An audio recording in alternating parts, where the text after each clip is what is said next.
Puberty Helper 101, qu'est-ce que c'est que ce compte? C'est un compte qui est apparu autour de 2019-2020, donc en gros pendant qu'on était enfermés chez nous, et qui propose tout simplement aux filles en pleine puberté, donc autour de 8-14 ans, par là peut-être, de se faire aider et d'avoir des conseils au niveau de leur sexualité. Jusque là, pas de problème si c'était une meuf qui tenait le compte.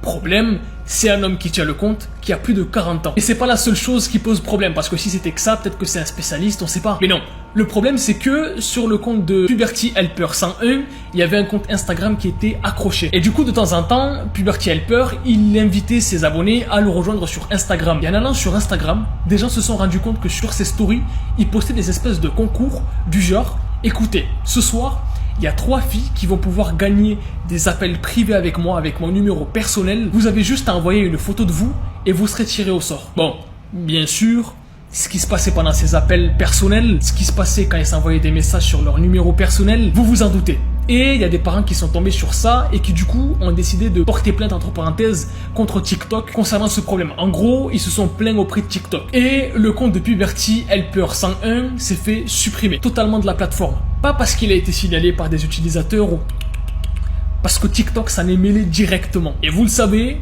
sur ce genre d'affaires, quand c'est TikTok qui s'en mêle personnellement, c'est qu'il y a quelque chose d'assez dangereux derrière. Suite à ça, aucune personne n'est allée en prison, puisqu'en fait la personne qui tenait le compte était anonyme, il n'utilisait pas son vrai nom, ni son vrai numéro de téléphone, ni sa vraie adresse mail. En gros, c'était une personne qui camouflait au plus possible son identité, sûrement parce que ce qu'il faisait avec ce compte, c'était vraiment très sombre.